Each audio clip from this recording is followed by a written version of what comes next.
So good morning and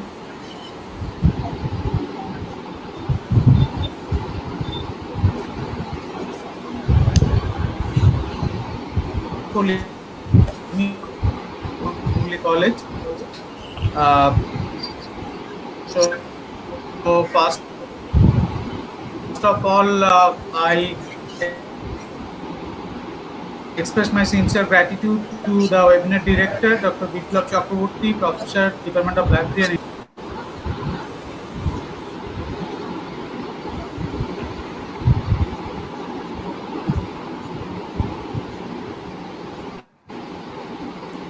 Sorry for the inconvenience. I think there is some network issues with Dr. Das. Actually, we also have started late started.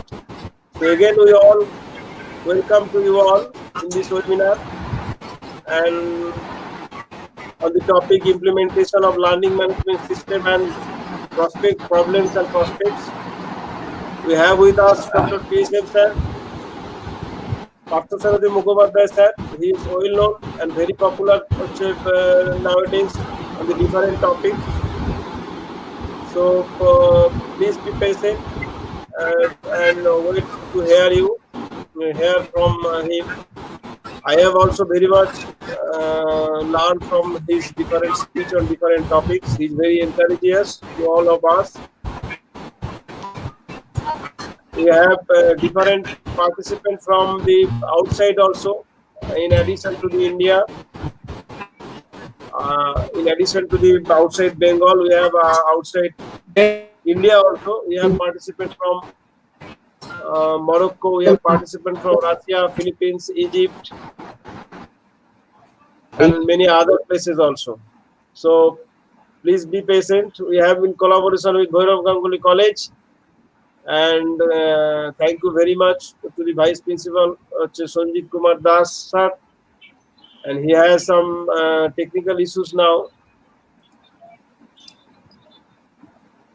So I would like to deliver my mic now to another convener is there with me, Mr. Mintu Hallar.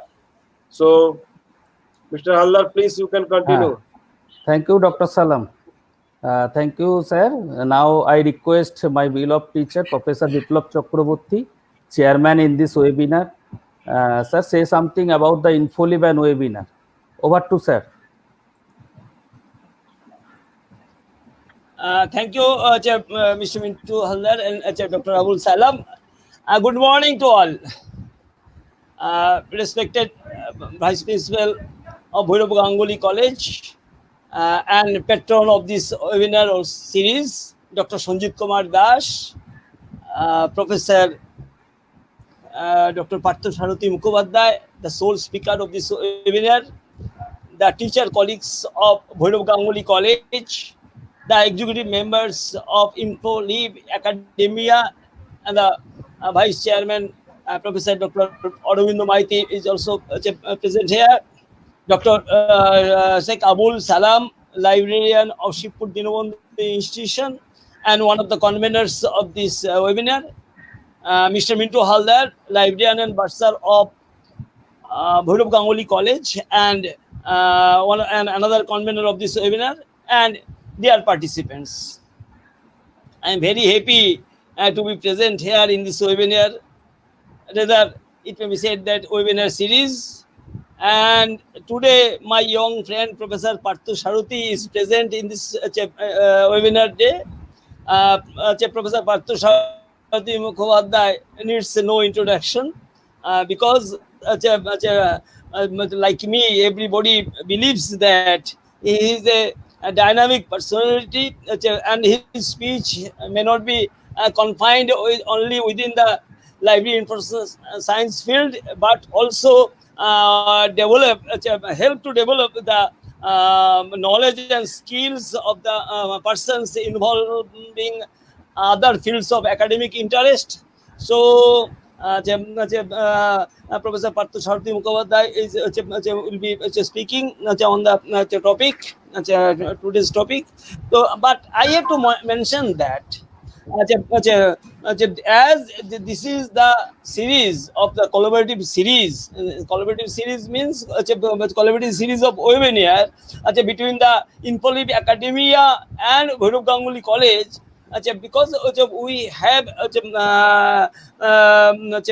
planned to organize the series because of some reasons. The reasons, one of the important reasons is that due to pandemic situation, every institutions of higher learning institute are facing serious challenges, and both the groups, that means students, teachers as one part, and other is the authority, are also in a serious such a problematic situation, so that the online teaching, learning, evaluation are to be needed for the continuation of the academic interest and the continuation of the academic institutions. So these are the serious challenges.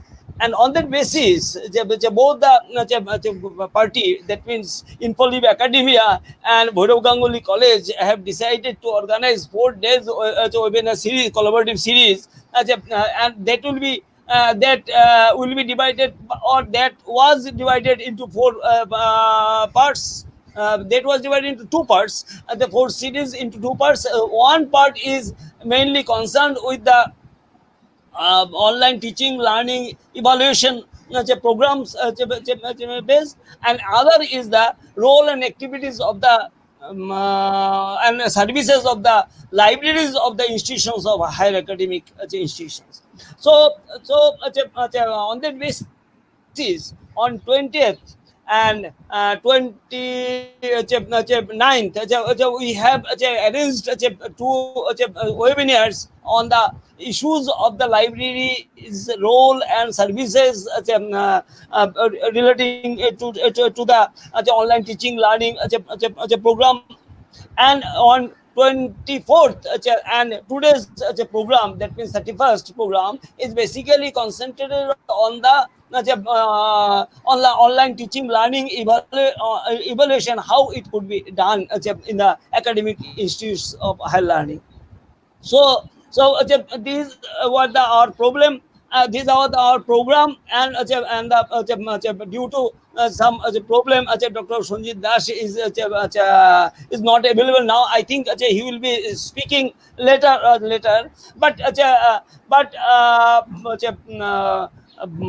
Basically, today's topic is the implementation of the learning management system, challenges and opportunities. Is a topic which is basically emerged from the e-learning concept. So e-learning is important.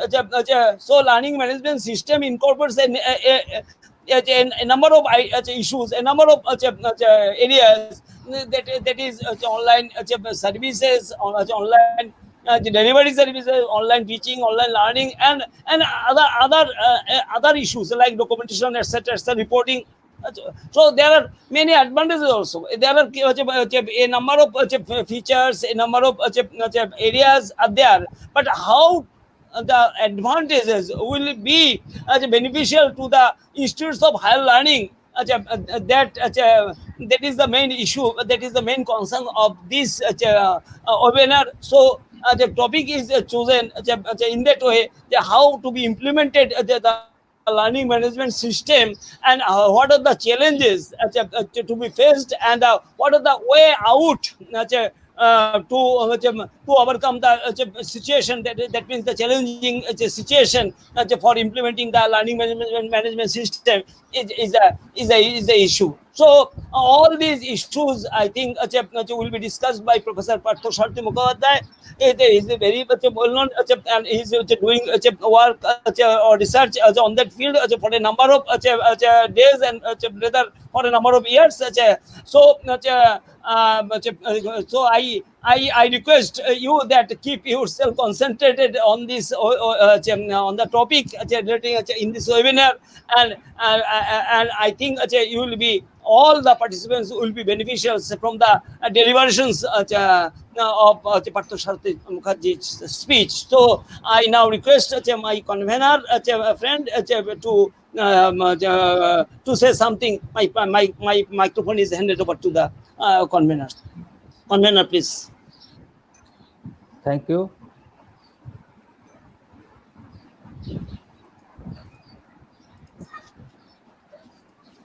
Thank you, sir.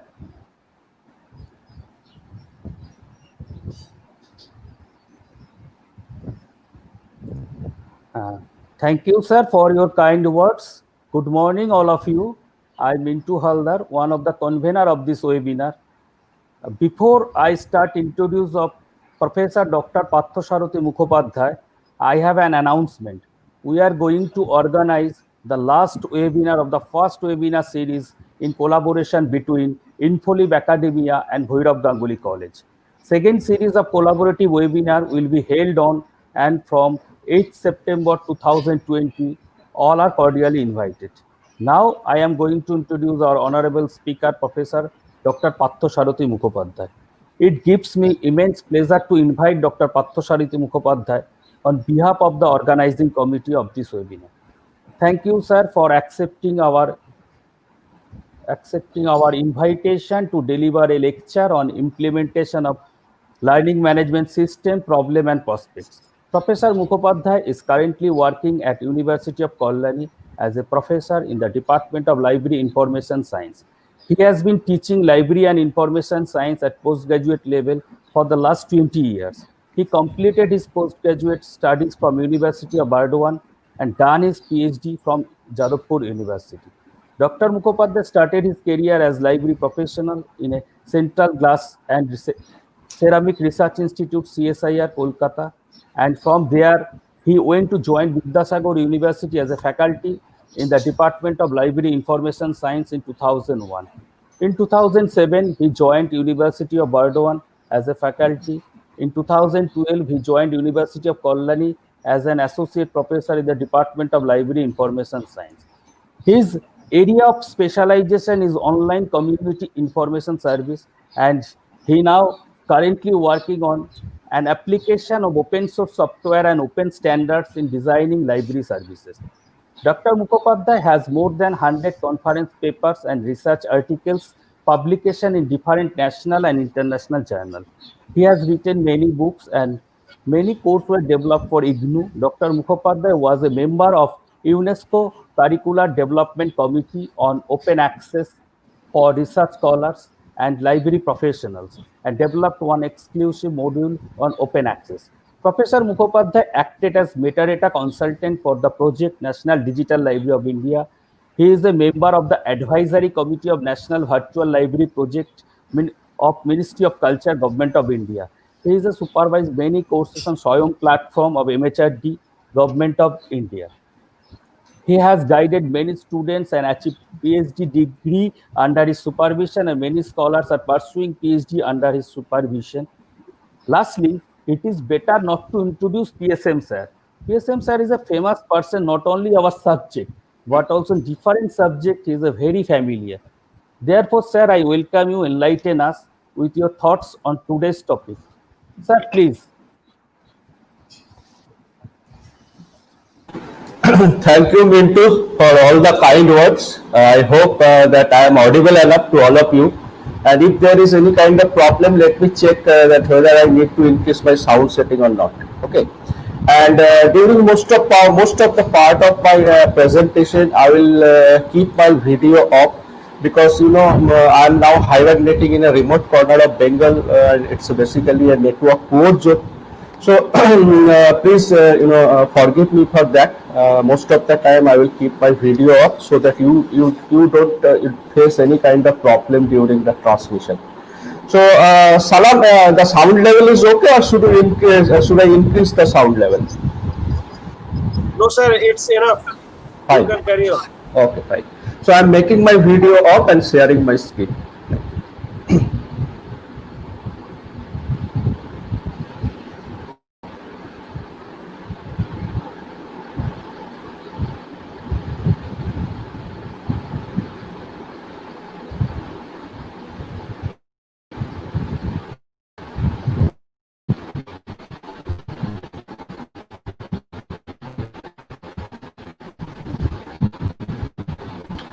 So are you getting my screen?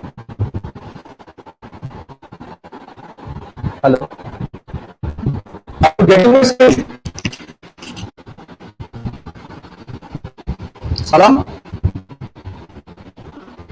Yes, sir. We are getting, sir. It is visible, sir. You carry on.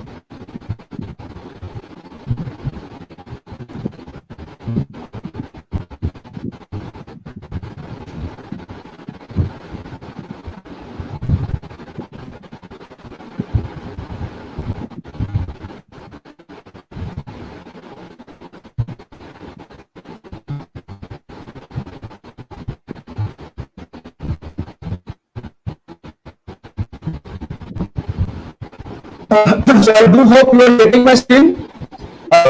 Yes, sir. Yes, sir. We are getting. We are getting your screen, sir. Hello.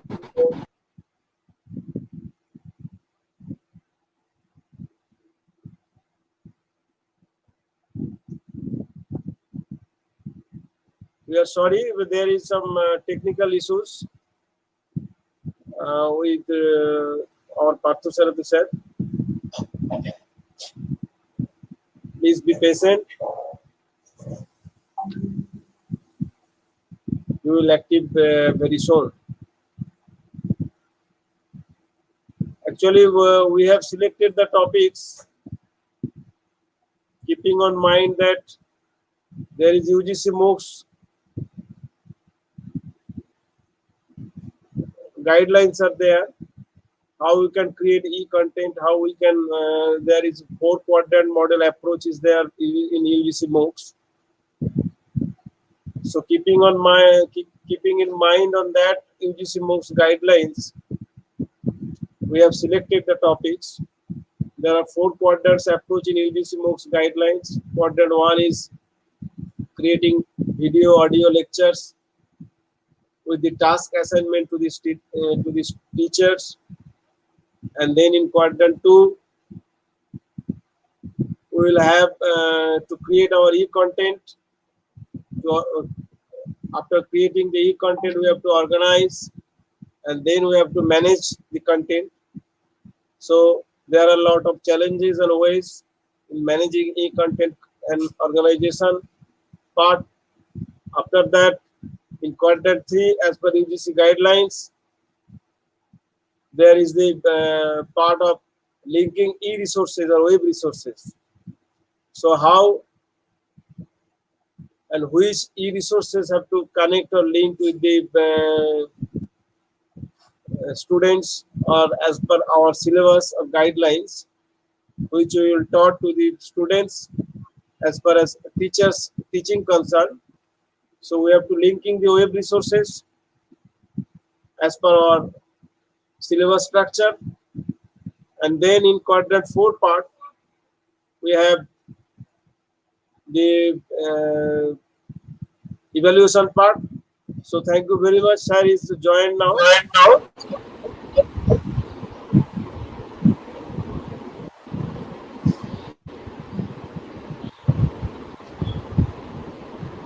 We are sorry to have some technical issues. Please be patient.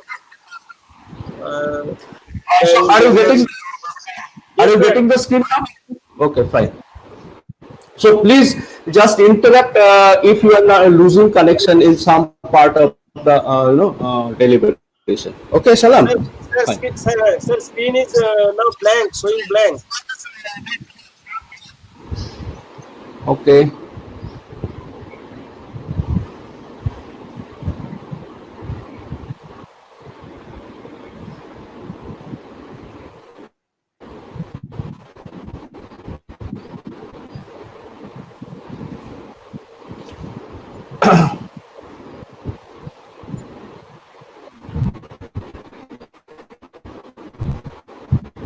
Sir, you can also send me to my mail your PPT, sir.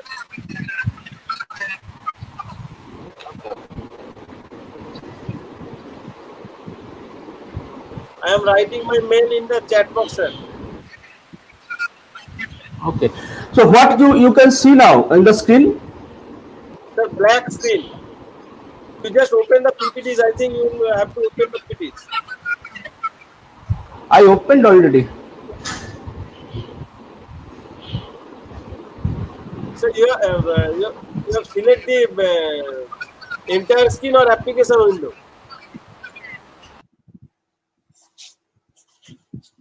So we have still the network issues with us, Dr. PSM sir, because he is now in very remote areas. So please be patient. He will be joining here, which I was saying that to implement all of the, as per the UGC MOOCs guidelines, all four quadrant approach we can manage with the implementation of a learning management system. So that will highlight.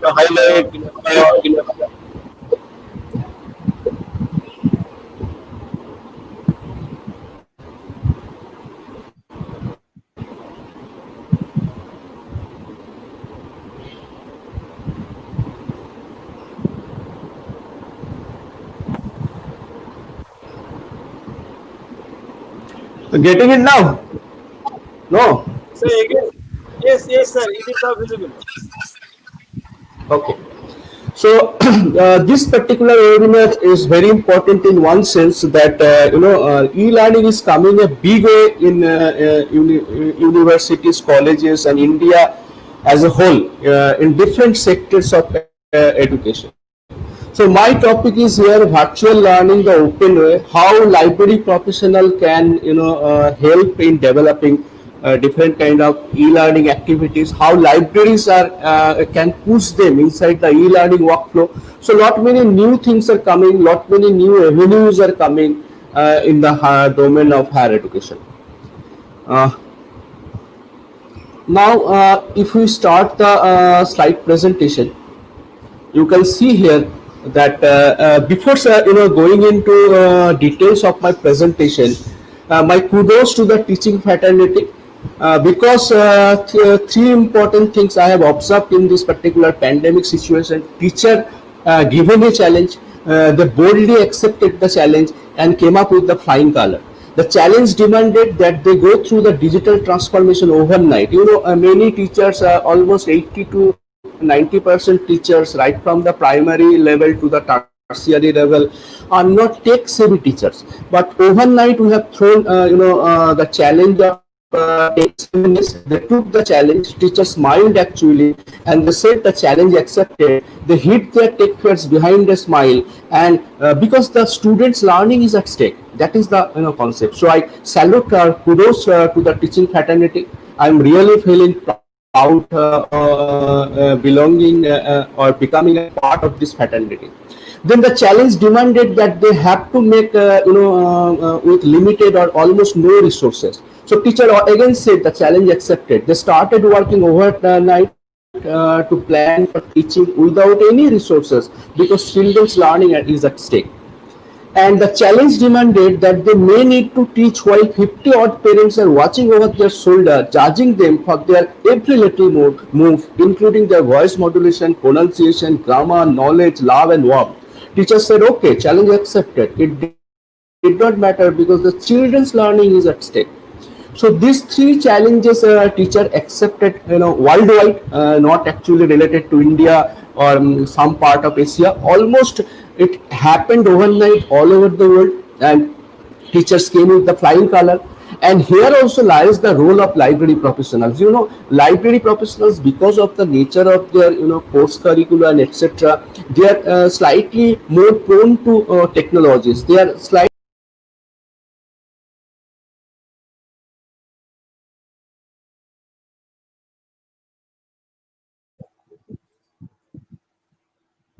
Again, we are saying sorry to have a network issue with PSM sir. So please be patient. Sir definitely will highlight us on what way the LMS will be beneficial to us, particularly as far as LMS concerned.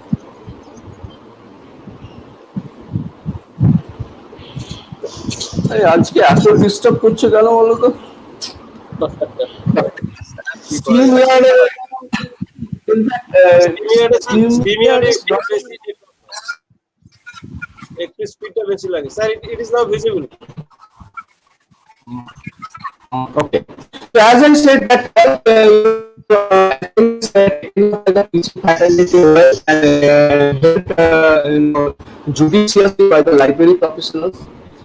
Now, my appreciation and respect for those can't be expressed in words. I want to salute all the Jews across the world who continue to cause challenges that were piled upon them because children's learning is at stake. So, with a kudos, with a salute to the teaching fraternity, let me come back to my derivation.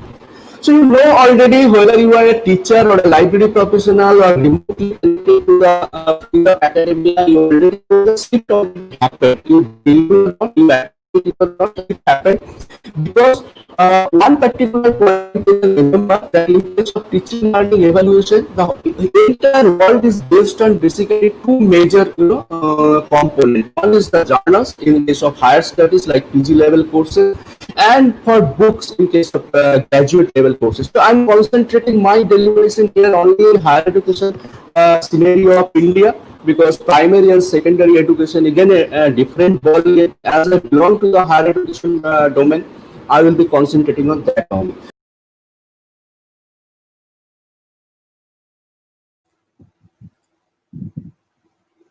Again, we have to say to you, sorry for the interruption because Dr. Mukhopadhyay is reciting now a very interior corner of Bengal. So there is a strong network issues is there, I think. So please be patient. We all know that implementing a learning management system is very challenging. It's a job, very tough job to us. So what would be the server issues? What would be the softwares? There are a lot of open source softwares are there. There are a lot of commercial softwares are there also. In open source software, there are Moodle is there, OpenEDX are there, Canvas is there, Blackboard is there. So a lot of packages are there. You can visit their websites to have the concept and control over the particular topics. So with the help of those applications, how we will manage our resources. Already sir was highlighting on that particular issues. So please be patient. Sir will definitely highlight on that particular topic and be with us. And then how there are, we know all of the resources available created by the teachers and available through the internet, through the web resources. How we will integrate both of them into an LMS, into a learning management system. And particularly other challenges are also with us. How we can evaluate our assignments from the teachers, that will also be highlighted. So please be patient.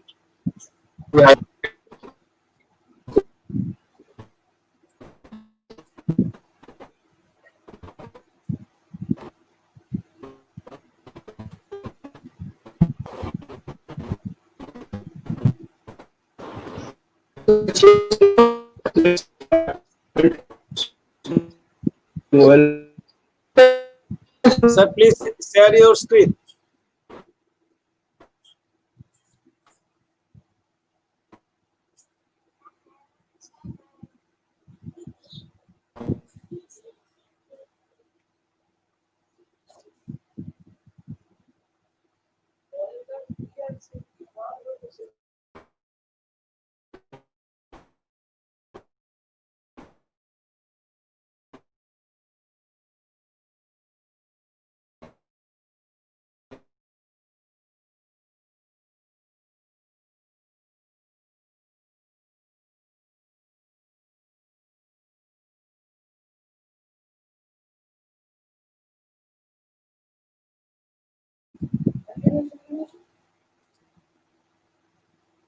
So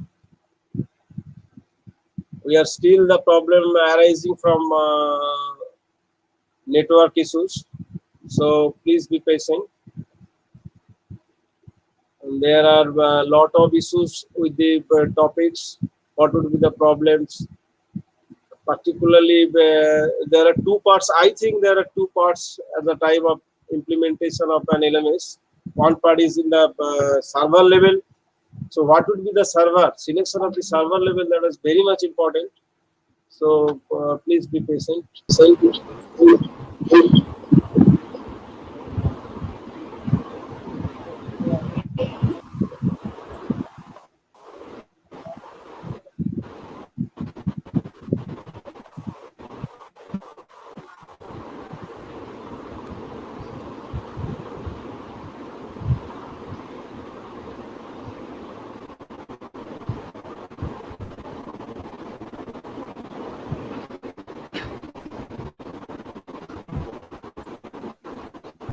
Yes, sir, it is showing. Carry on, sir. Okay.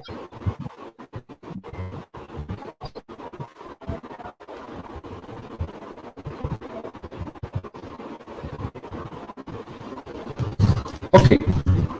So as I was talking that the paradigm shift already happened, you all know, because two major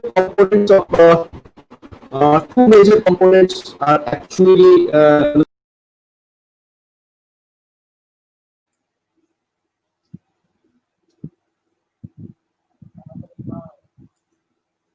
Again, we are facing the same problem. So we are really sorry to say, really pardon to you all. Please pardon us. We will have still the issues with us, and sir will try to join again with us.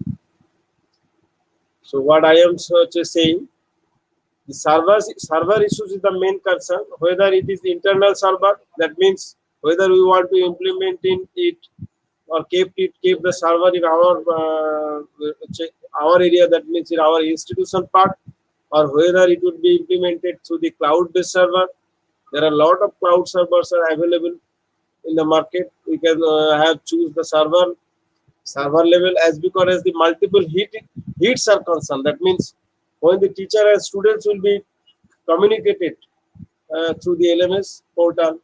So that means we have to select a better cloud-based server so that students will not get to retrieve the materials or communicate with the teachers or content as far as the LMS concerned.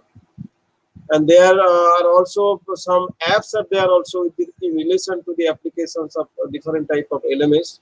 So we can install also the apps to retrieve or to activate, to communicate with the teacher students. And one important part is there. So sir has joined with us again. So please. Salam, you know what I think, that it is not actually supporting the PowerPoint slide transmission. So let me try to have a live demonstration rather than the PowerPoint slideshow. Okay, Okay, let me try that. yes, sir, yes, sir. Because in this way, disturbance, people will not feel well, good way, you know. Fine. Definitely, sir. You can go for live, sir. Okay.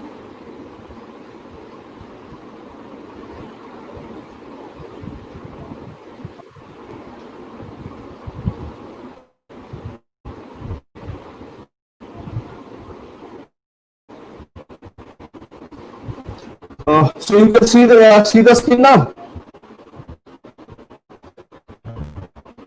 Yes, sir.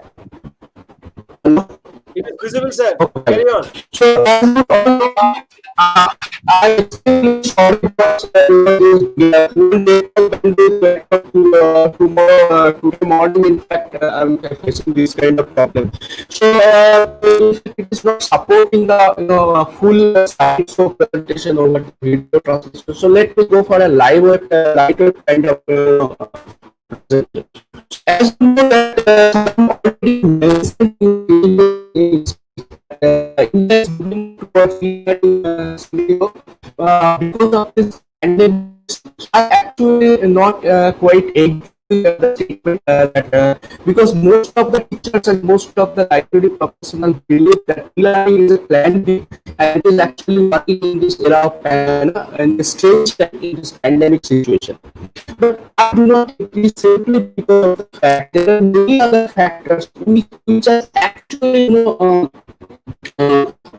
helping to e-learning situation to take the driving seat. I'm just giving you a few information before moving into the light demonstration part. The first one is that global population explosion. So nowadays the part of higher education process starts this.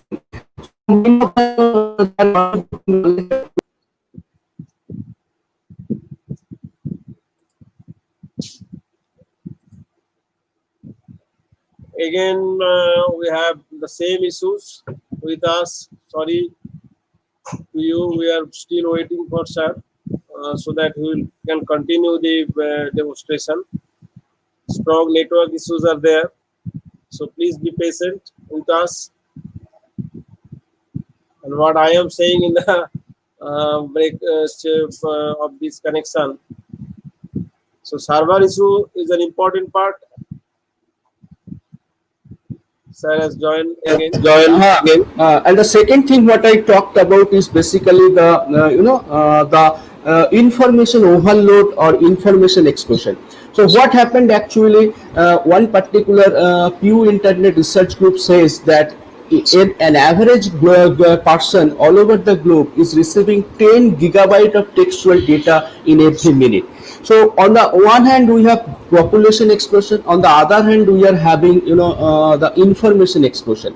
So e-learning is actually coming up to address this kind of global issues.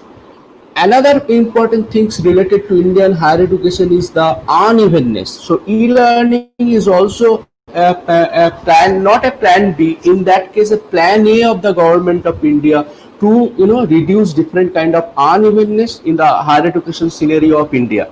I'm just giving you a few unevenness in the higher education scenario of India. First of all, we have 1,000 plus universities, 40,000 plus colleges, and 10,000 plus institutes of national importance all over the country. But do you still know, or do you believe that as per the All India Survey of Higher Education report, the latest report, our college density is only 28. And now what is the college density? That is the number of colleges per lakhs of eligible people. And we have only 28. And if you compare that facts and figure with other developing countries and developed countries, India is far behind as per their college density. Now, this particular college density is again uneven within the country. If you go to the state of Karnataka, Bangalore urban district, the college density is as high as 81. If you come down to Chhattisgarh, the college density becomes as low as 7. If you go to Assam, it goes to 11. So you see here there is no parity at all, right from 81 in Bangalore urban district to 7 in Chhattisgarh and Bihar. So this kind of unevenness is there. Next important factor or ailing factor of Indian higher education is the student progression. Can you believe in this particular area also our student progression is also only 0.5. Now what do you mean by student progression? Student progression is that a particular student is entering into UG course, moving into PG course and completing his PhD, his or her PhD degree or doctoral dissertation. So that kind of progression is very less in Indian higher education scenario. Another fallacy or unevenness is that altogether all universities and colleges in India offer a total of 187 programs. That means 187 different kind of courses as diploma, degree, certificate, masters, etc. But do you believe again 80% of our students opt for only 10 courses in India? So 80, and all these 10 courses, most of them actually belonging to arts, humanities and social science. So 80% of our students we are accommodating in arts, humanities and social sciences, but 90% of the students who come out with a PhD degree belonging to STEM group, science, technology, engineering and management. So again a fallacy. But the biggest irony of Indian higher education system is our gross enrollment ratio. Our average gross enrollment ratio, GER is an average, so GER is basically 26.3. And how can you know that 26.3 is a good one or a bad one? Because when we compare our gross enrollment ratio with the other comparable Asian countries like you see South Korea, Japan, China, there lies the difference. We all started at the same plane during the decade of 70s, all Asian countries. In fact, India started better than China in the decade of 70s. Then all of a sudden, 1994, China made a quantum jump. Why 1994? I will be coming. That 1994 is a year of significance for higher education in Asia. But that actually happened. South Korea now reached up to 81 in the gross enrollment ratio. Japan is with 63, and China is now actually approaching 50, 49.3. But India is still struggling with 26.3 as per the latest AI SHE data. But what I said that 1994 China made a quantum jump because another important factor is associated with the Indian higher education nowadays. That is called demographic bonus or demographic dividend. What is a demographic bonus or demographic dividend? Demographic bonus is a very rare thing for a country, and we are fortunate enough that India is presently passing through the era of demographic dividend or demographic bonus. In the demographic bonus era, your working age share of the population is higher than the non-working age share. Now, what is the working age share? People belonging to the age group of 15 to 64 is considered as working age share. They are the working people. And people below 14 and higher than 65 are considered as dependent population. That means they need to depend for their living on the working people. So non-working age share and working age share is a very important ratio for a country. When your working age share is higher than non-working age share, then it is they say, or the demographic expert says that country is having a demographic bonus or demographic dividend, and it's a very rare situation for a country. It comes only after 500 years or 700 years in a given country. Entire Asia, right from 1964, entered inside the demographic bonus area. For Japan, it started 1964. For them, it actually ended in 1994. So Japan enjoyed a clear cut, almost 40 years of demographic bonus. Then China entered demographic bonus area in 1994, and for them it will be ended by 2038. They got a 2031. They got a 37 years of window. India entered in the demographic bonus era recently in 2018. For us, it will be ended by the year 2055. So during this 37 years of window, we will be having a very advantageous position. The median age of Indian population in 2026 will be the lowest in the world. And the median age of Indian population is now 28.1. But in 2026, it will become 29. It will be the youngest nation of the world, and most of the workforce for the global community we will be sending. Most of the global companies will be having Indian population. But you see, demographic bonus is not the only factor that is important to channelize this youth force. This youth force need to be employable, and employability comes through the skills to handle different high-end jobs for the 21st century. And if we fail to do that, if we fail to channelize this youth force in the channel of higher education, then God only can save India. Many kinds of social unrest will be coming, because there's millions of youth. If you cannot provide them job, you cannot provide them skills, you cannot provide them education, then what will happen? You can easily guess. I don't have to tell you. But why I said that China made or 1994 is a very important year, because 1994 China already envisioned the demographic bonus 5 or 10 years back. They invested, they restructured their higher education, and now you see the result. Recent study says China is now producing much more research paper in comparison with the Asian countries. We compared all research contribution for every country for the last 24 years on the basis of Scopus data sets. US still fast, but China is a close second now, and India occupies the 9th position. During the 25 years of period, US produced actually 120 million papers, but India produced only 16.70 million papers. There lies the importance of gross enrollment ratio. If your input volume is not high, then how you can expect higher output volume? So gross enrollment ratio is directly proportional to the poor research output from India. because we failed to attract our talents, our remote students inside our higher educational system. So Government of India is actually thinking e-learning as a solution. If you have time, I request all of you to go through the latest NEP, published by Government of India. They proposed actually 50 GER within 6 years, and that's possibly an impossible task if you are not applying e-learning in a massive scale. So Government of India took up 6 different projects. One is called NAD, National Academic Depository, through which certificates and mark sheets will be distributed in future. Then we have SIAM and SIAM Prabha. We have Project Imprint and Project ARIA to support teachers for doing different kind of projects related to e-learning. Then we have NIRF ranking and Know Your Colleges. So all 7 programs taken by Ministry of PhD to support e-learning. SIAM and SIAM Prabha, you all know, I am not going into details.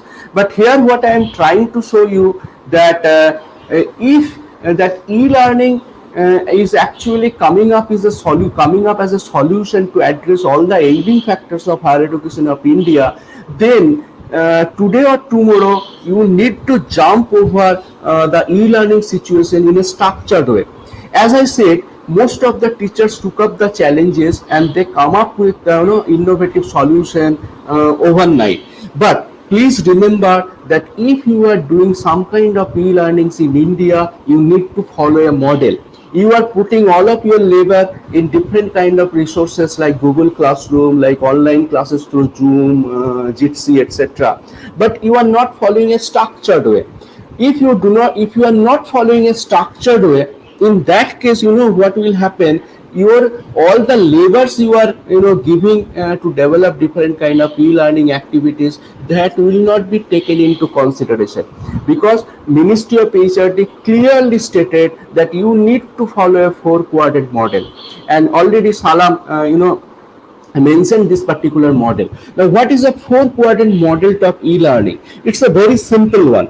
As a teacher, the teachers gathered here, I request all of you to just imagine, your curricula or syllabus of any one of the semester, first semester, second semester, and so on.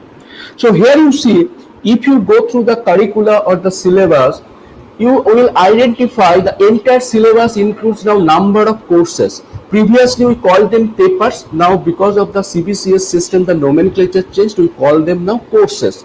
So these particular courses are actually includes different kind of units. Suppose you are taking a particular course with a course number, then it includes number of units. If it is a half paper or 2 credit paper, it has got 3-4 units. If it's a full paper or 4 credit paper, it has got 5 or 6 units.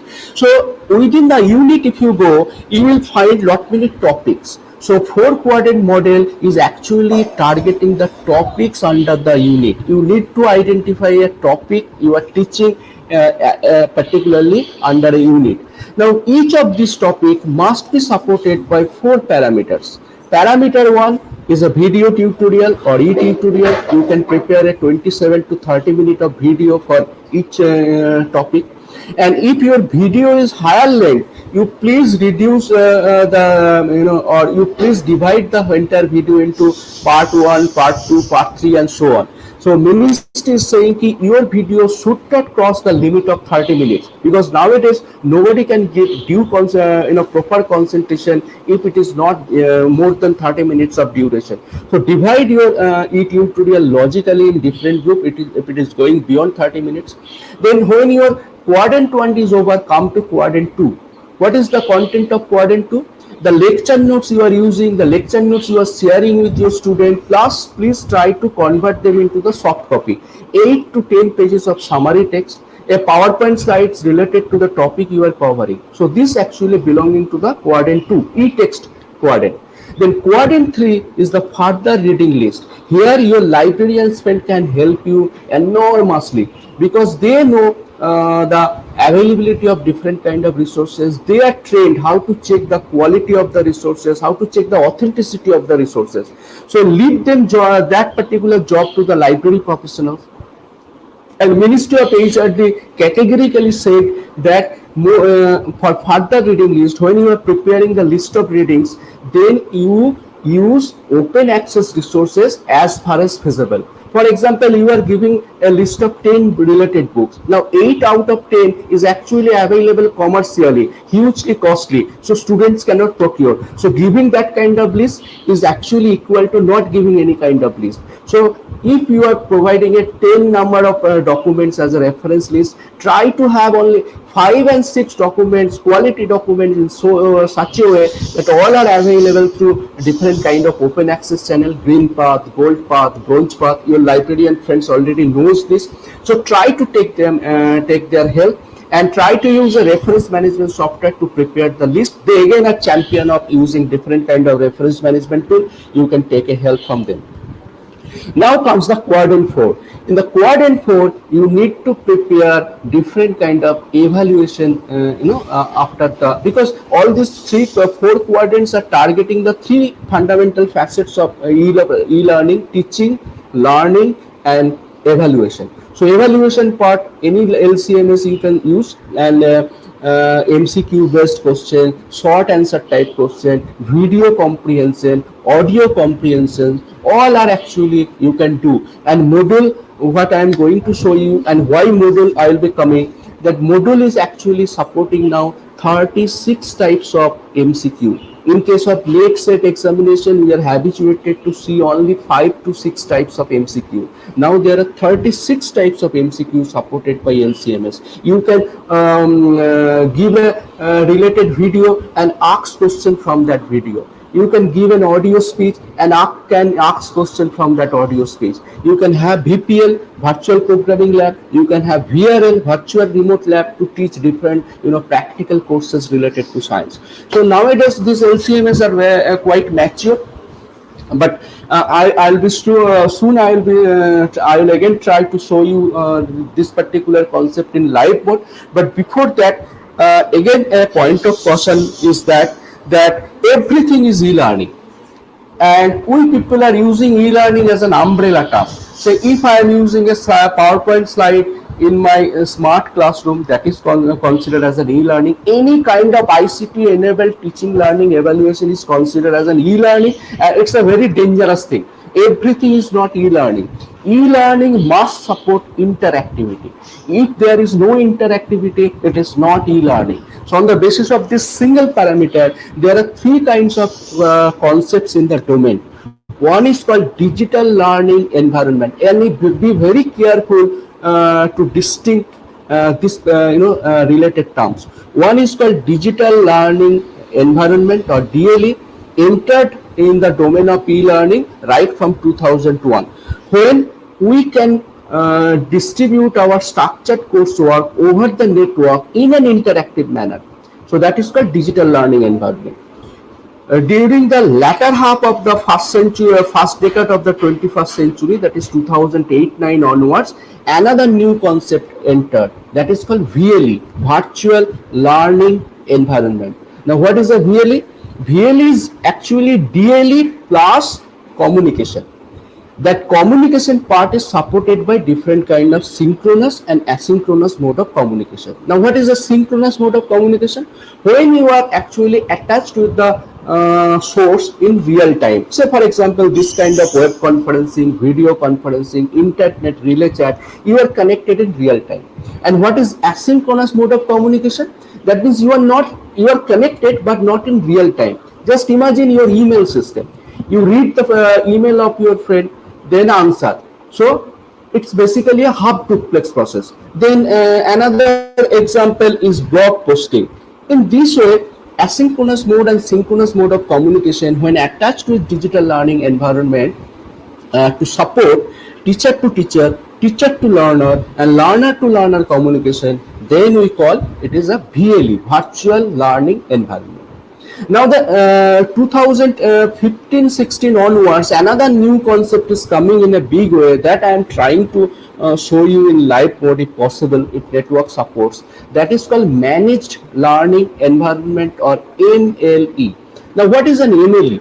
MLE is basically when VLE is attached to it, different kind of institutional subsystems, like your library system, like your finance system, like your admission system, your examination system, when all integrated with e-learning in a seamless, coherent manner, that is called managed learning environment. Student will have SSO, single sign-on, for every access, every resource, including library. Say for example, a library is providing user login and ID and password. So that login and ID they can use in e-learning.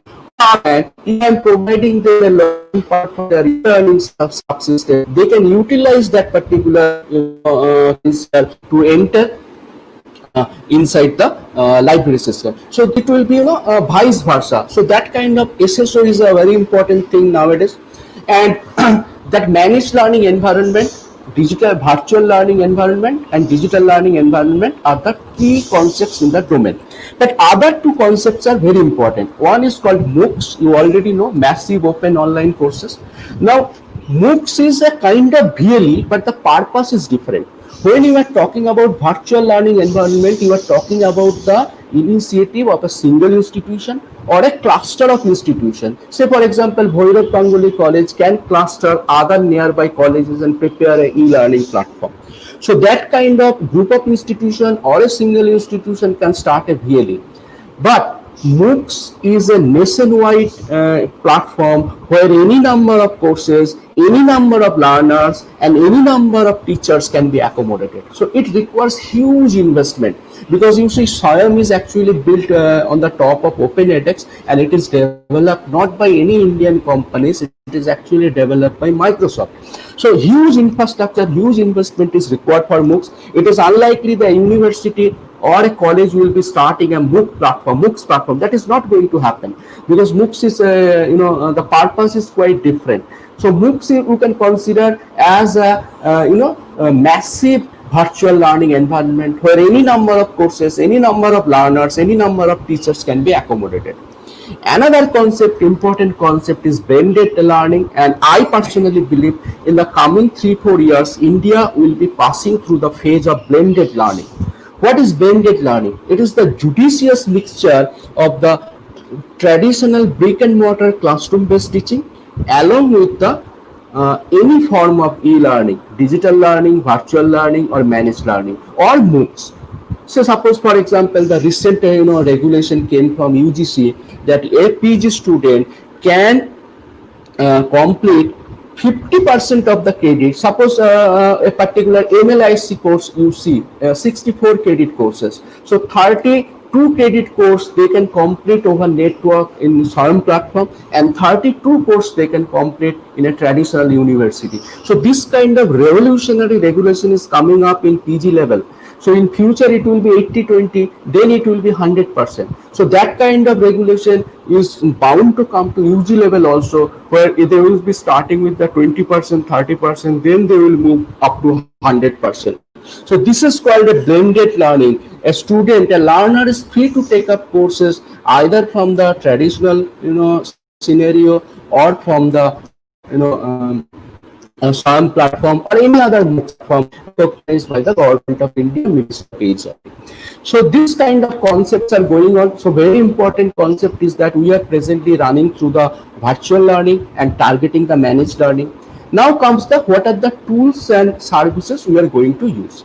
Now in the entire e-learning scenario, you can see the tools can be categorized into two groups. One is the LCMS, Learning Content Management System, the platform, the package you are utilizing to provide your or offering your e-learning courses.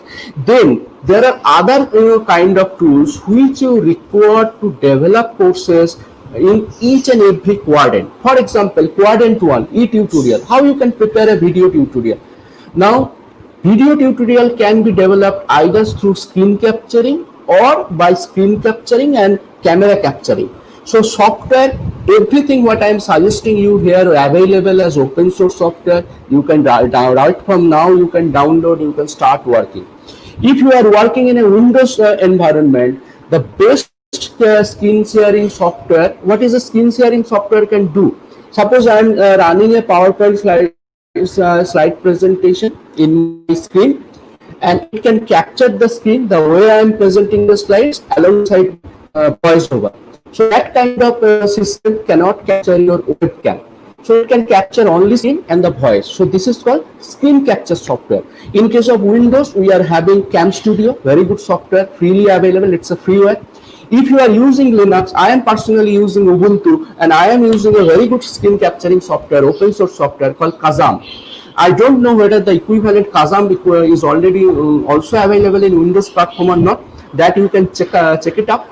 But for Windows, we are utilizing all over the India the Cam Studio. If you go to search Google by Cam Studio, you can download.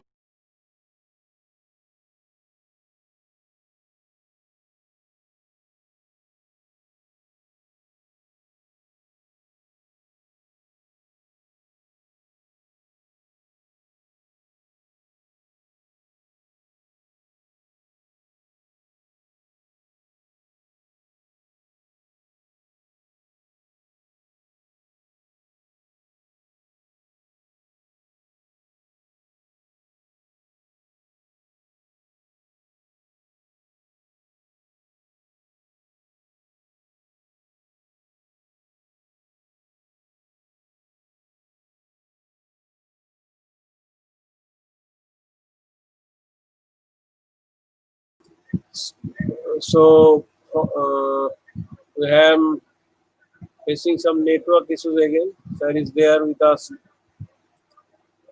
What I was saying that during the very many quadrants, the 4 quadrants you need to deal with, that also requires different kind of software.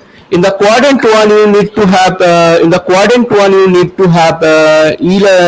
video tutorial software like Cam Studio and Kazam as a screen capture software. And if you also want to capture your screen, your voice and your webcam, then you can utilize OBS, Open Broadcasting Studio. Open Broadcasting Studio is available in both the platforms, Windows and Linux, and that can be utilized, or you can play it with it. It's a you can prepare different kind of professional videos by utilizing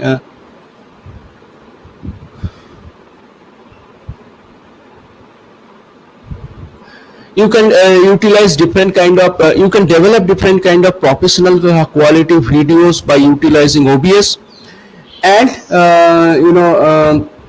for preparing the quadrant 2, you already know different kind of slide preparation tools are there, how to convert slides into PDF format, how to prepare e-text in PDF format, because PDF format is the best format to provide the documents over the e-learning. Then quadrant 3, that's tools you require to know. It's called reference management software. You can utilize Zotero. Zotero is a very powerful reference management software, open source, freely available for both Windows and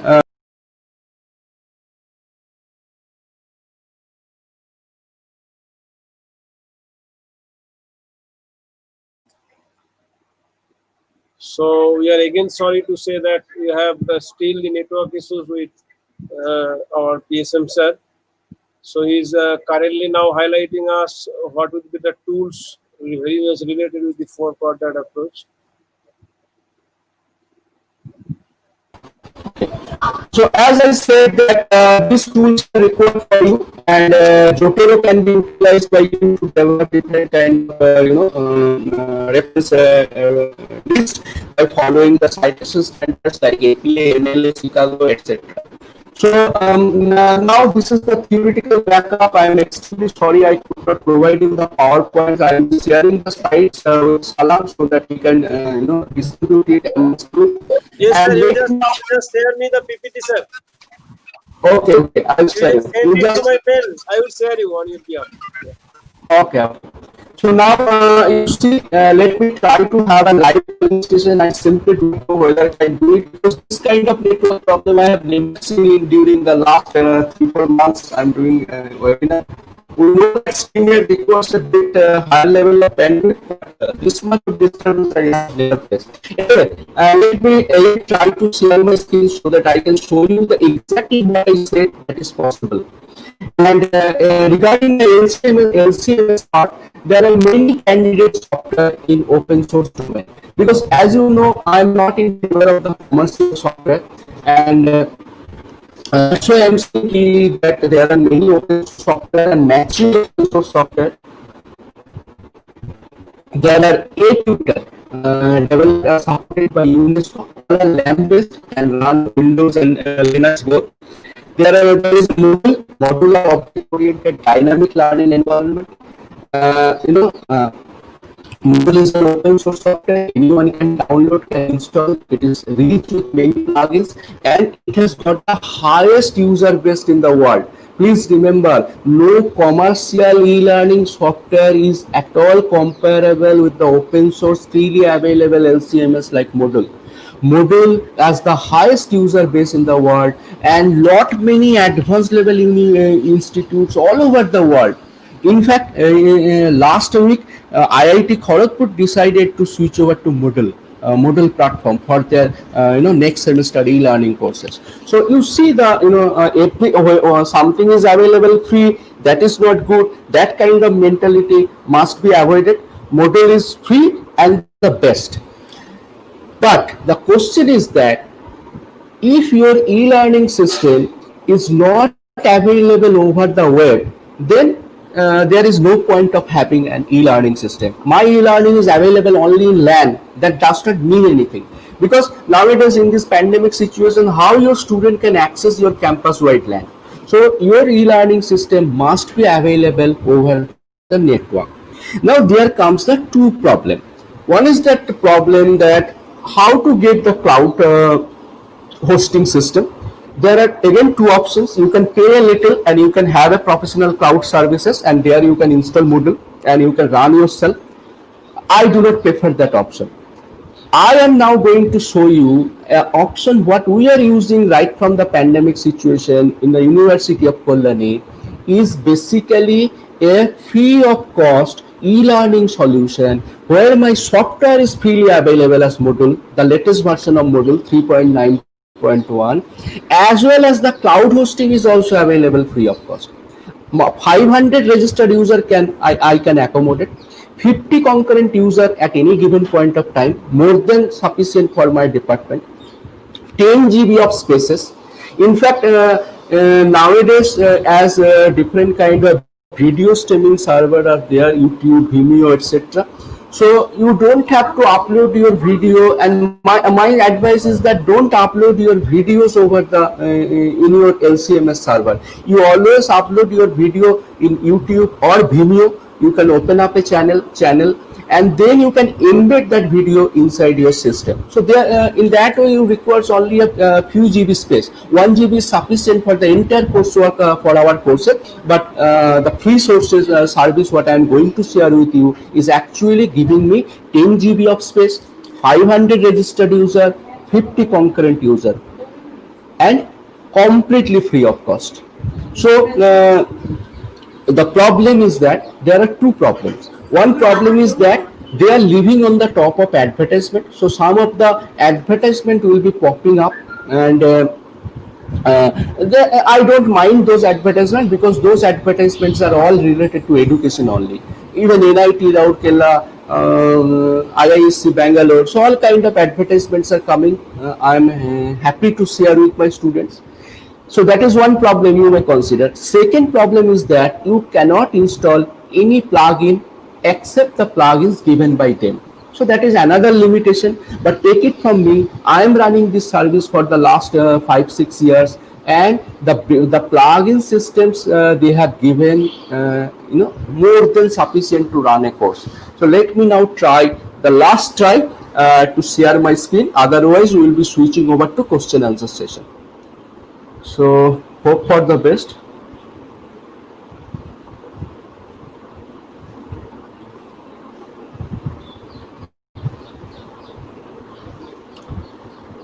Salam, report me. Visible? Yes, sir, it is visible now. Okay, let's hope for the best. So here you see, this is our e-learning system. this is the service we are following, genomeo.com.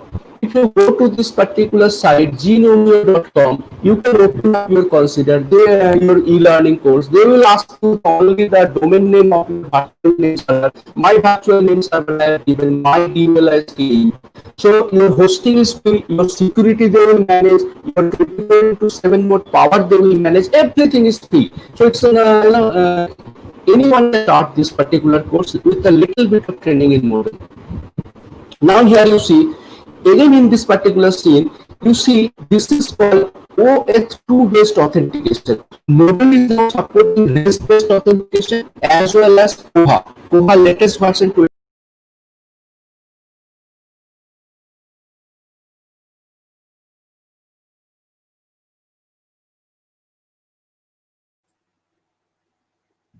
Okay, with the sharing of screen, I think we have more technical issues with sir.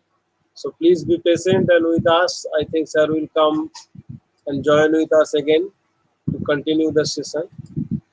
So rightly, he's doing very informative session to us. Connection problem is there, and what he's saying about the implementation of the LMS, what he has implemented in University of Kolkata for their managing e-resources with the help of Moodle. Definitely, Moodle is very popular LMS.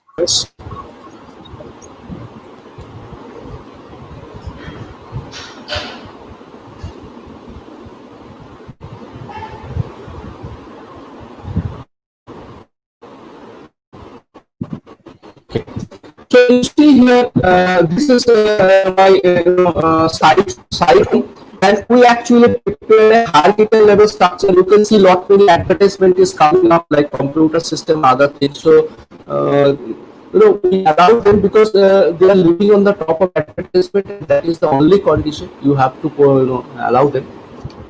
Now here you see this is the hierarchical structure of my all the courses, all 4 semesters, semester 1, 2, 3 and 4.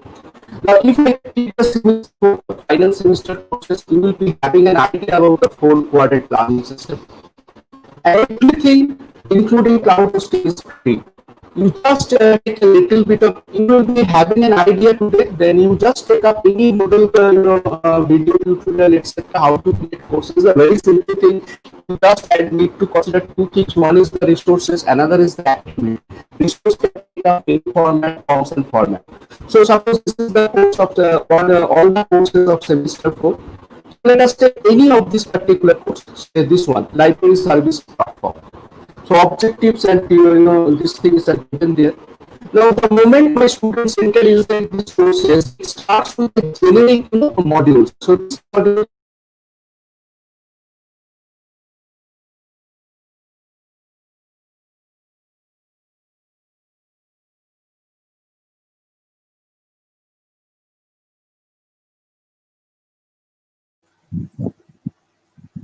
Again, we are facing some problem with network issues.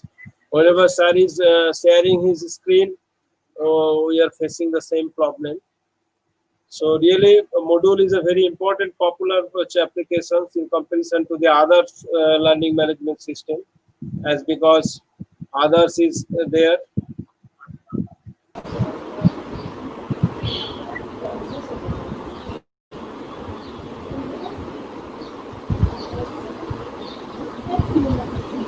okay. So this is the generic section. As I said, I can go for different kind of announcement.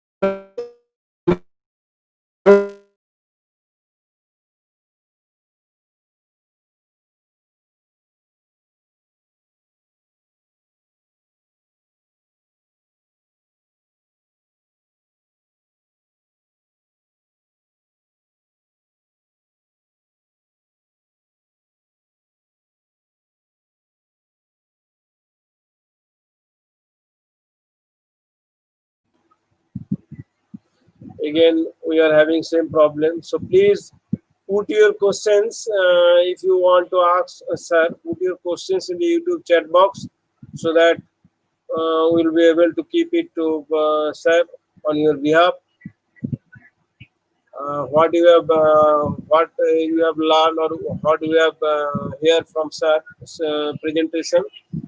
On the basis of that, you just put or keep your questions in YouTube chat box.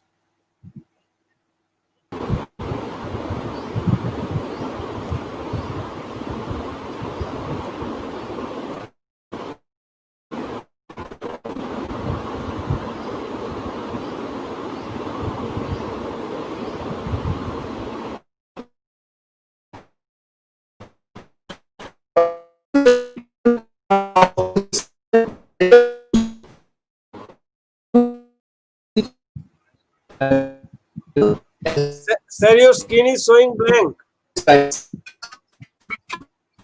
Your screen is showing blank. Please share again, sir.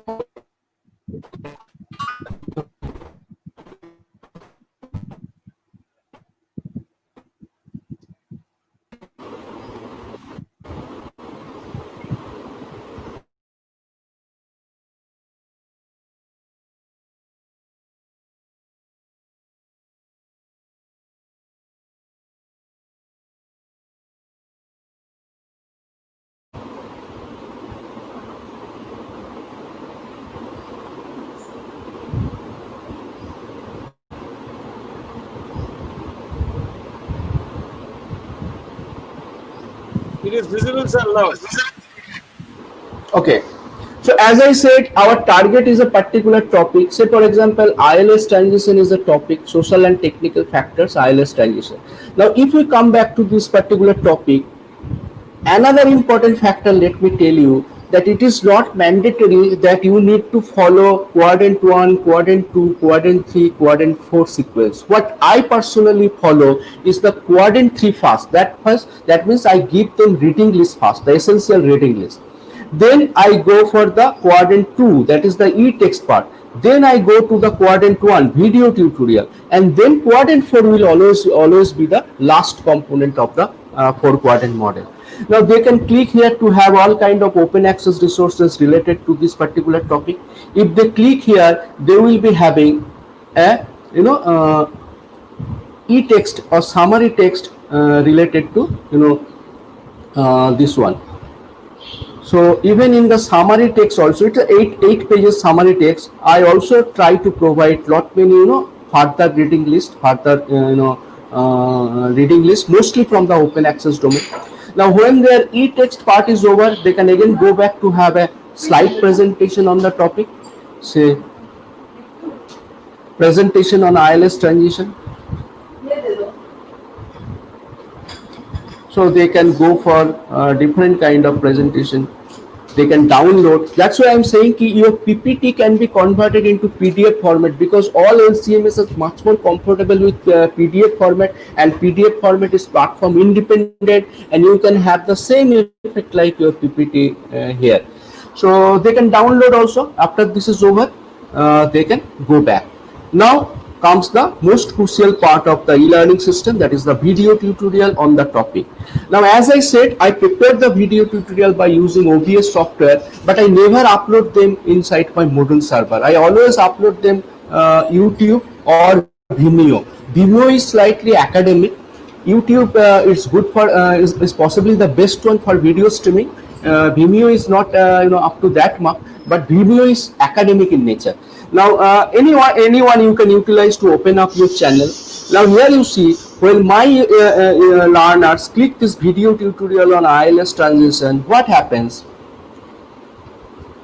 They do not need to go to the YouTube. You see here, this video is coming from YouTube, but it will be embedded here. This is called embedding, and embedding is very easy for a teacher. You go to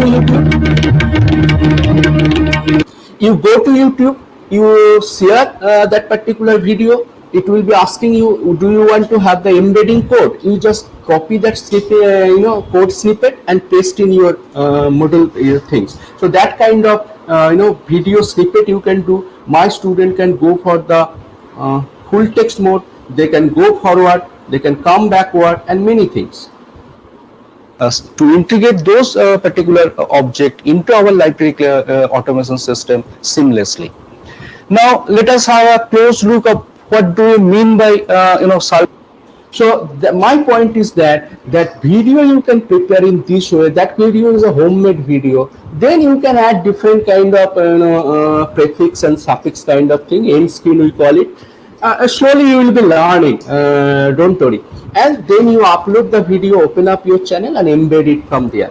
Now when your all 4 quadrant is over, then my students we planned in such a way that they need to appear after every unit. They need to go for the quadrant 4. So quadrant 4 we are following assignment. So suppose in case of unit 1, this is the unit 1 as I said. These are the topics. After covering all topics, they need to appear, submit 3 assignment, assignment 1, 2 and 3, and they need to appear in the MCQ test.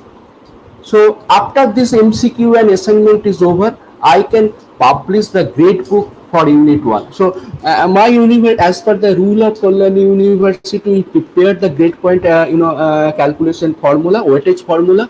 So once we formulate, and rest of the times the system calculates it automatically. So you see my student can have it, the final grade for unit 1. Let me zoom it up. So here you see the system automatically allotted marks from assignment 1, 2, 3, MCQ 1 and 2, total unit total out of 50 percentage alongside the letter grade as per KU norms. So this kind of unit level grade point we can have. Now after the all 3 units, it's a 2 credit course, soft core course. After all these 2 units are covered, then I can publish the grade book for the entire course. That is the grade book for this particular course, and by following this weightage formula. So by after clicking that, they can have the entire grade book, and this particular grade book is downloadable either in PDF format or in CSV format, and I can readily send it to my controller of examination so that they can go for the next level of processing. So this is the entire grade point according to the alphabetical order of students' name.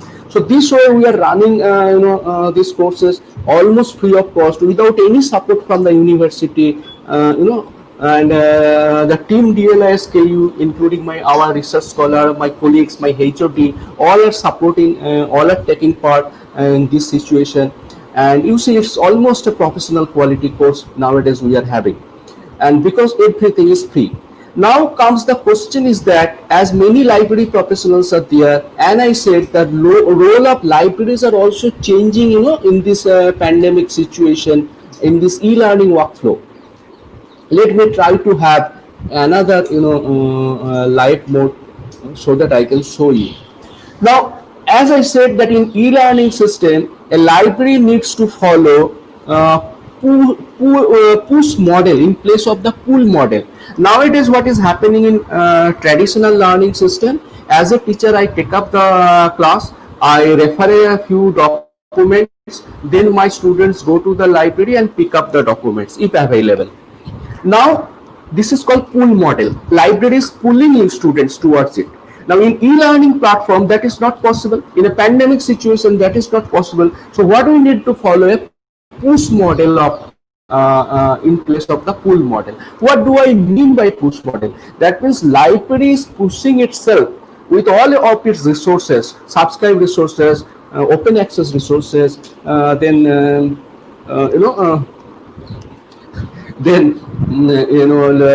resources like OPAC and IDEA, etc., and pushing everything in the e-learning workflow. Let me give you one particular example. Before, one particular example is can replace 1,000 words.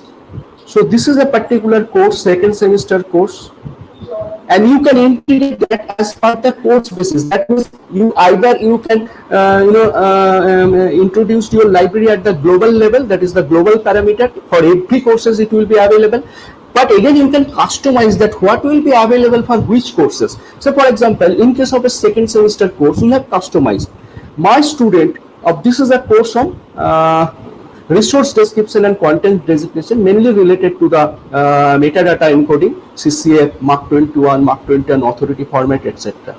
Now these are, you can see the same way 4-quadrant mode of learning, but what new things you can see here, you consider the right hand side of this particular screen. Right from here, my student can search my library catalog. They don't have to go to library catalog separately. Library will come to them. Then the discovery system we are having on the top of viewfind. Then lot many open access resources. Let me show you first the library part. So suppose I want to search a book.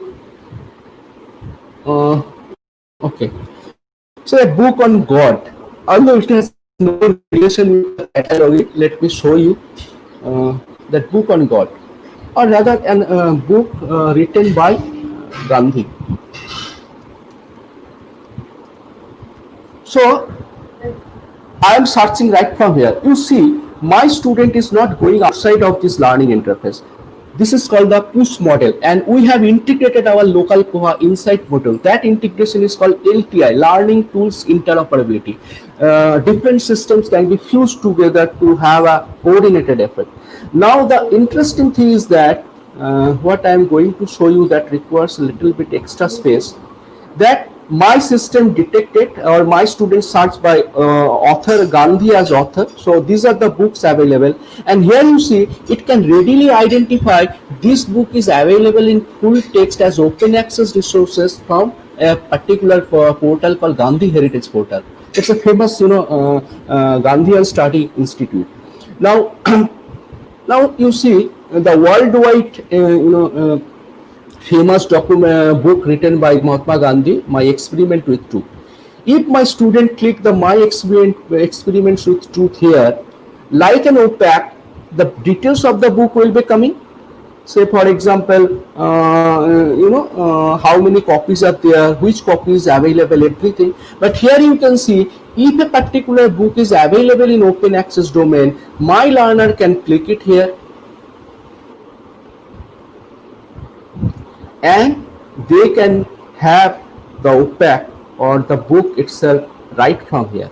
So inside the OPAC, they are now having the book. You see here, details and the book itself. Just like Kindle, my student can read it. Even it can be read it loud. That means it can be integrated with the sound system. It's a click book. I can browse by page wise. I can go to any page, right? Font cover, copyright page, table of content page. Suppose I want to see the table of content page. Click it here. The table of content page will be coming automatically from the Gandhi Heritage Portal. I can bookmark a particular page. I can print a particular page. I can search the entire book. I can zoom in. I can zoom out. I can browse and so on. So this is this particular book is a historical one because it includes the handwritten notes of Mahatma Gandhi available from the personal collection of Mahatma Gandhi. So this kind of systems are coming where you can integrate your entire library system inside the e-learning, and inside your library system you can integrate lot many open access resources. So that's all from my side. But other things, let me show you that many other open access resources we can integrate. Say for example, Base. I want to suppose it's an course on cataloging. Say my students want to search how many documents are there in open access channel with FRBR in the title. So it can go to the global system developed again by a group of librarians. It got 214 millions of resources. It can search all the resources where FRBR appears in the title, and here you see. And right from here, if you see this particular symbol developed by UNESCO to indicate the document is an open access. Now my student can click it here, can download the entire book, and it says 645 number of documents available. Now you imagine this kind of quality resources available from different distributed open access channels are integrated inside Base. Base is called Bielefeld Academic Search Engine, developed by a group of librarians in University of Bielefeld, Germany, and that we can integrate inside our e-learning system. So as a library professional, our duty is to follow the push model of library services, and we need to identify, we need to discover, then we need to integrate every resources logically, hierarchically inside our e-learning system. So similarly, the one of the largest resource base in India is the NDLI. So we have also tried to integrate NDLI search here. Say for example, I want to search all books available or written by Ranganathan and available in inside NDLI, National Digital Library of India, hosted by IIT Kharagpur. So this is the Ranganathan as an author. I am searching NDLI. In the same fashion, it is connecting NDLI and retrieving all resources actually available Ranganathan as an author. So Ranganathan from different domain it actually retrieved. So we can again pinpoint the search as Ranganathan SR or something like that. So this way it actually works, and NDLI also provide lot many open access resources. So that's all from my end, Salam. You can now proceed for question answer session.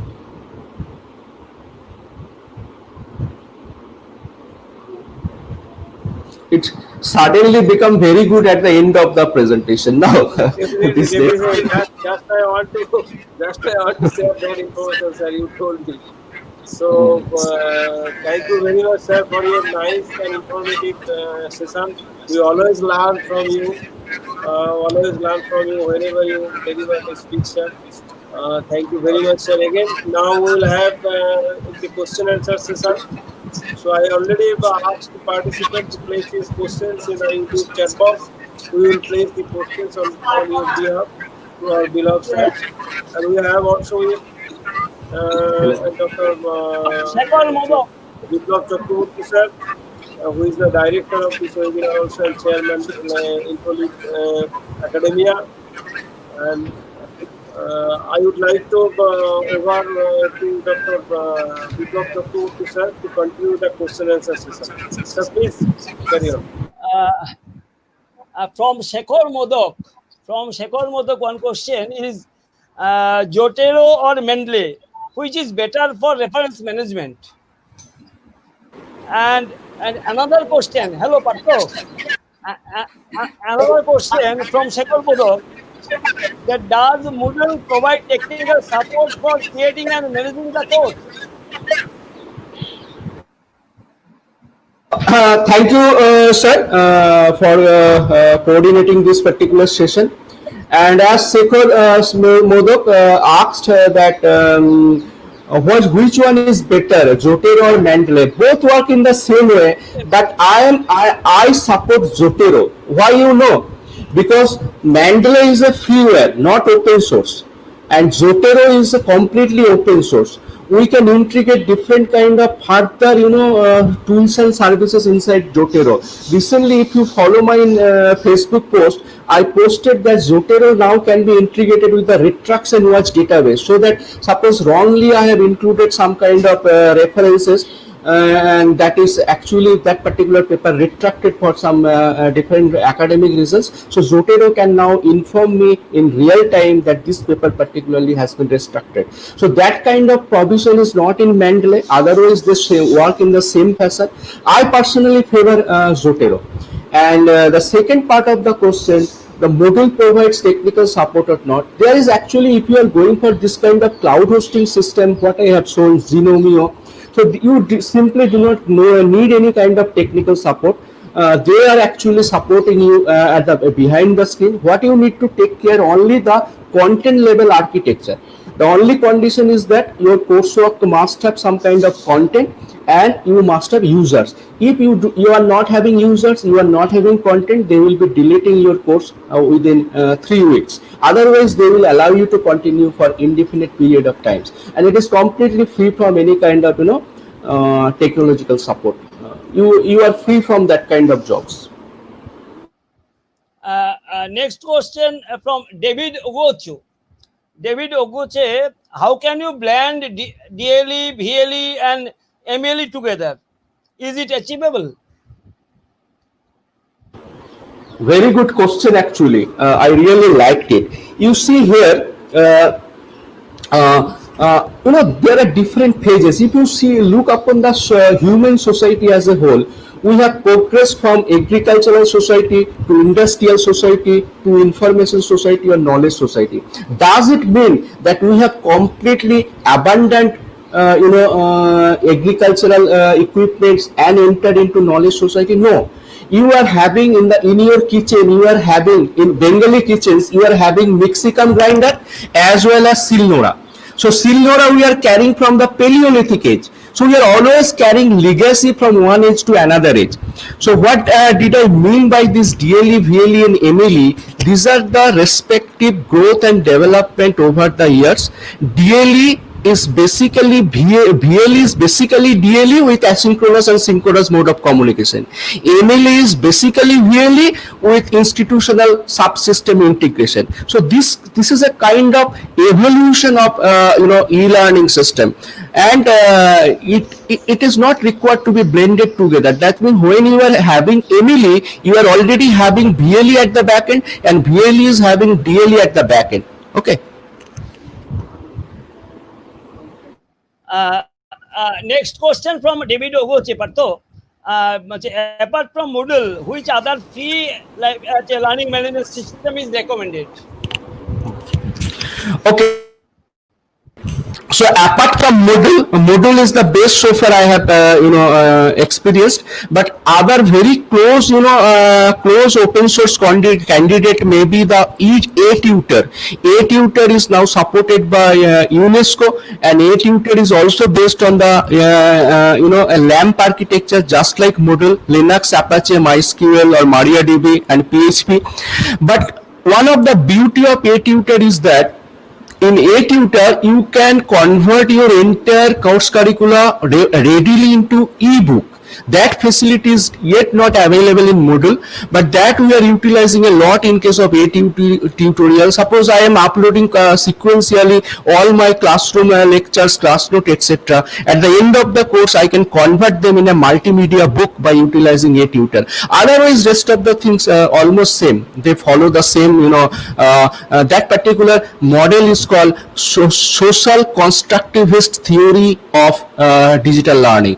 So Moodle and ATutor both are based on social constructivist theory of e-learning, and ATutor is also a very good candidate. Next question from Mrinmoy De. How vocational education can be possible through e-learning in future, and which software is available for vocational education? Okay, software will not vary from education or course to course. Software is the same, the model is the same, 4-quadrant learning. In vocational cases, you need lot many practical courses, lot many practical on how to do type instructional materials. So those materials are already available in the open access domain as open educational resources under Creative Commons licensing, that you can link up with your e-learning system under legally, because Creative Commons license allows you to support that kind of integration. So be it vocational, be it regular, it does not matter, the model will change. You try to follow the 4-quadrant model, try to use the how to do type instructional material, video, lot many things are available, ebooks, and that you can integrate it safely. If it is just check the licensing, Creative Commons licensing, and you can integrate inside your system. Next and last question from NG Srinivas, that in which way libraries opening and service to users can be solved?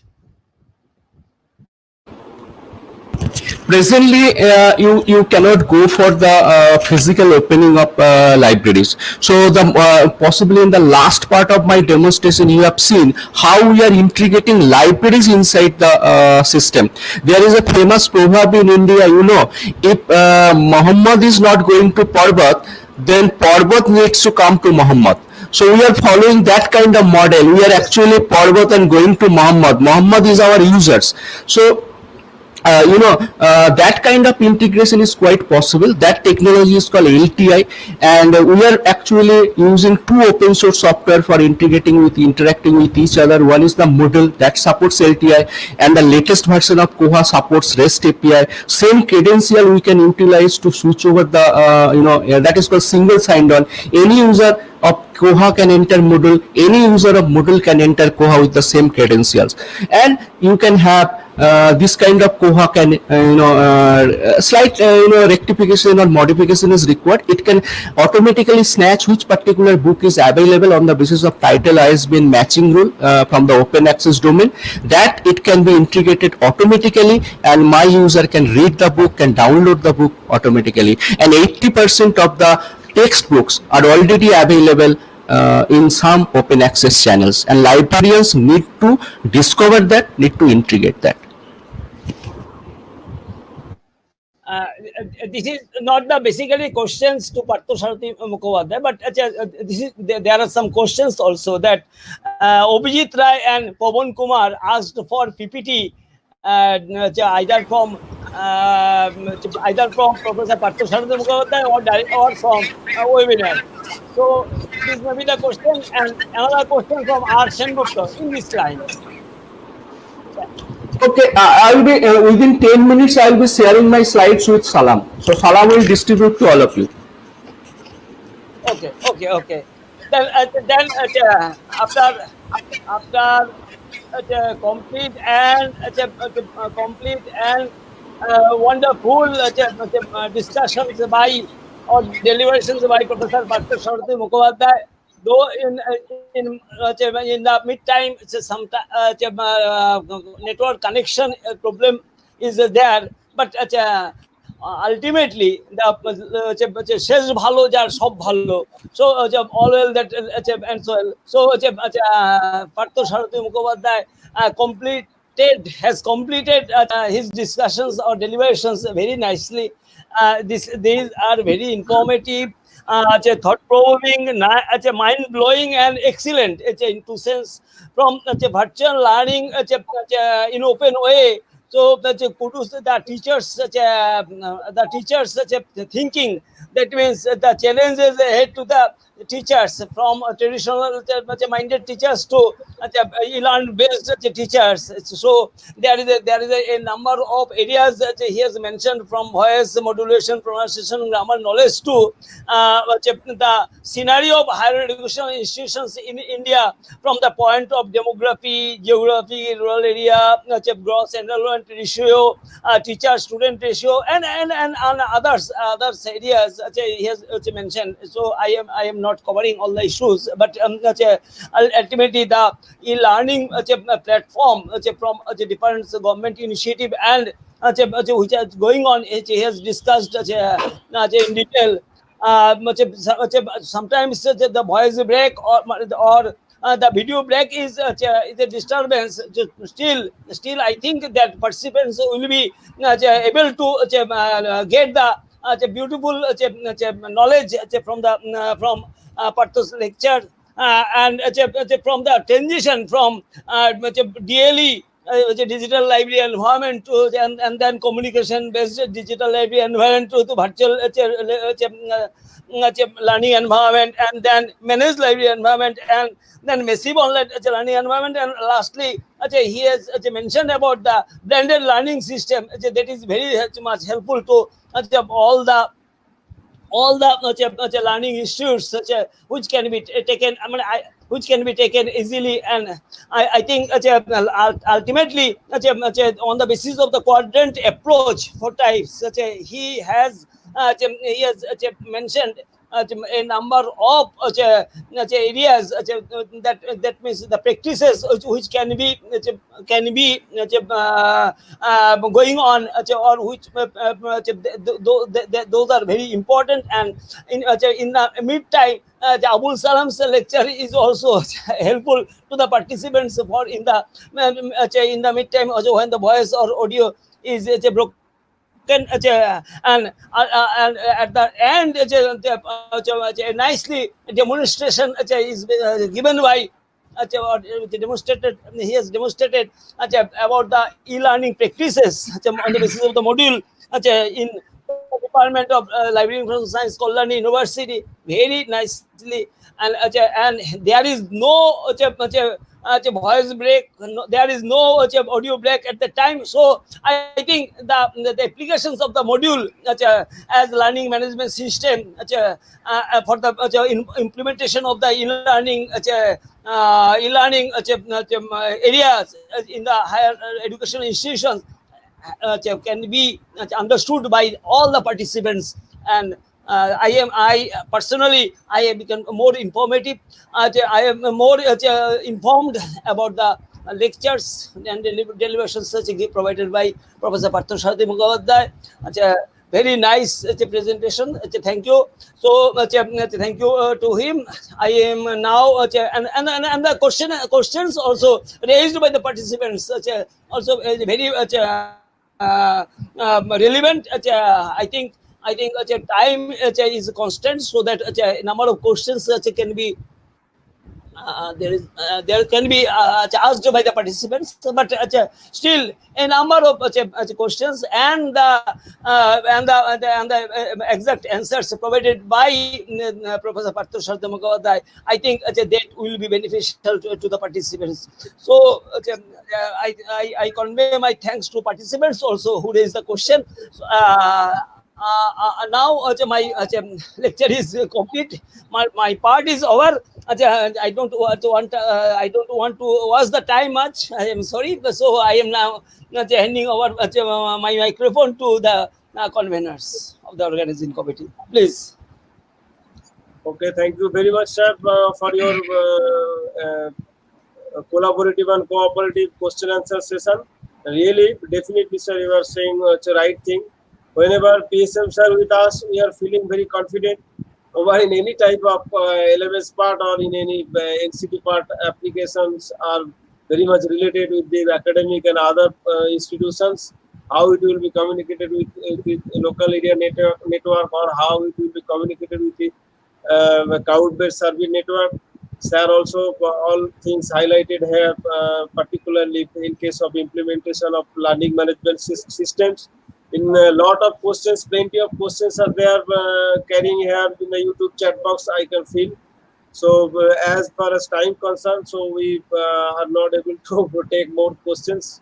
And sir asked to share his, sir tell me, to share his, he will share the PPTs to us, and will be, the PPT will be kept in the moocs.bgclibrary.in, which from which you will be able to download your certificates.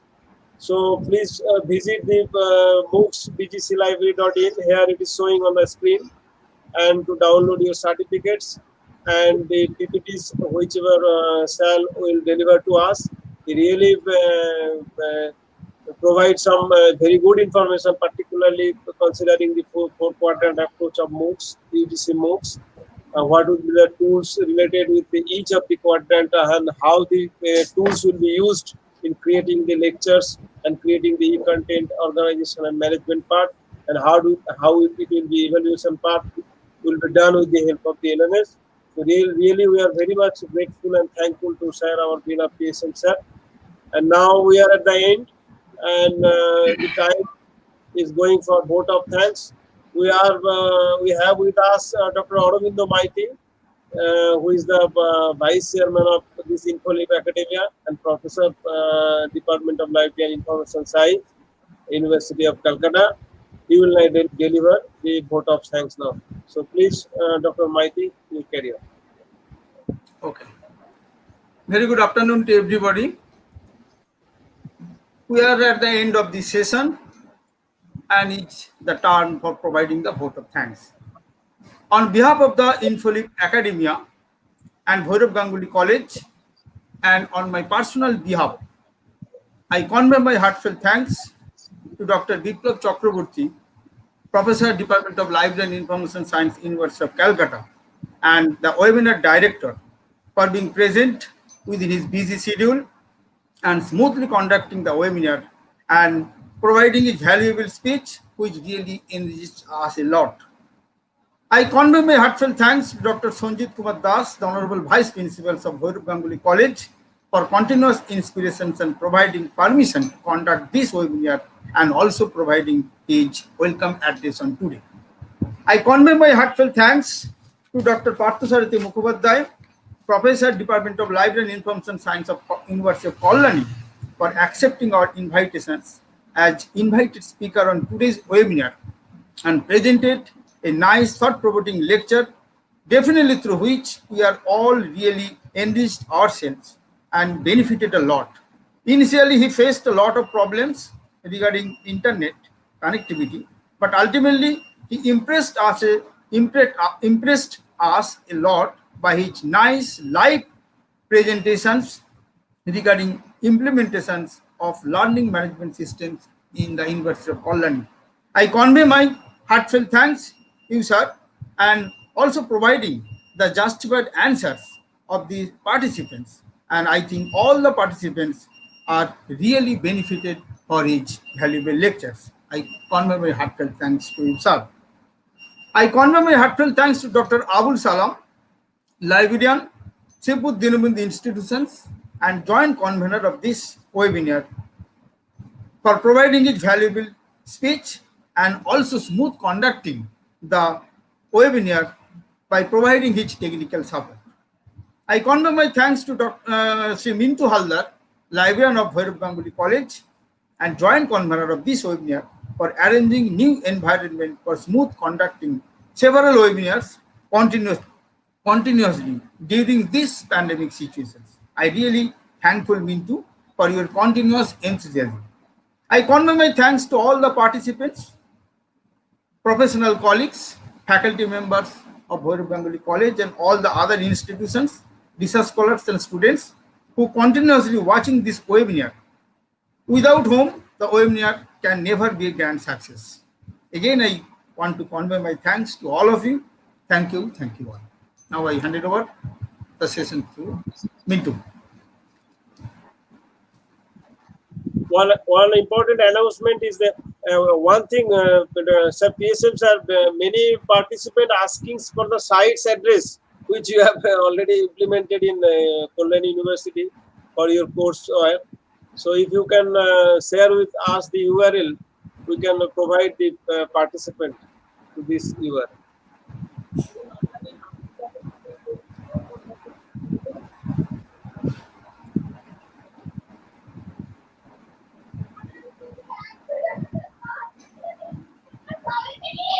Given in the chat box.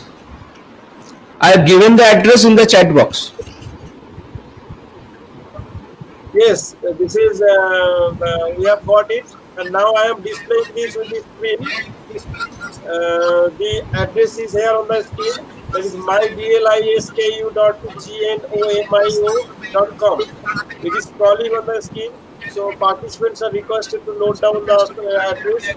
If you want to visit the site and know furthermore, please note down this and visit the site for more information. And with this, one announcement is there. We have our next webinar will be held on 1st September 2020 at 3 p.m. and topics is virtual library services during COVID-19. Challenges are ways, organized by the Infoleap Academia in collaboration with Sarsuda College, Behala. So I would like to request all the participants, please be there with us to observe at the YouTube live session on that particular topics. And another thing is that we also request our patients to be with us in the next more webinar we want to conduct on that particular topic, and particularly in practical approach. We need to have very for my session, please use already Google Meet or WebEx, because I am hibernating in a remote corner and my network poor. I am now basically passing through the bandwidth poverty situation. Yes, sir. Yes, sir. Next time we will try to be with Google Meet. It will be better for us. Okay.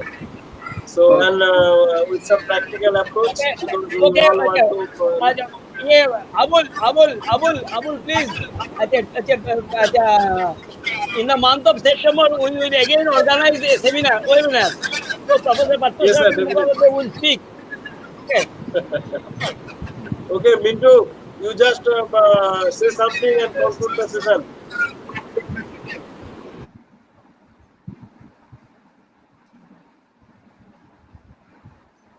Please unmute. Please unmute. Mintu, please unmute. Unmute. Okay, okay. Thank you all once again. Thank you, Biplab Chakraborty sir. Thank you, PSM sir. And thank you, Aurobindo Maiti sir. My sincere thanks to go to our esteemed participants who have joined this webinar. Already, Dr. Salam announcement, we have organized another four more webinars.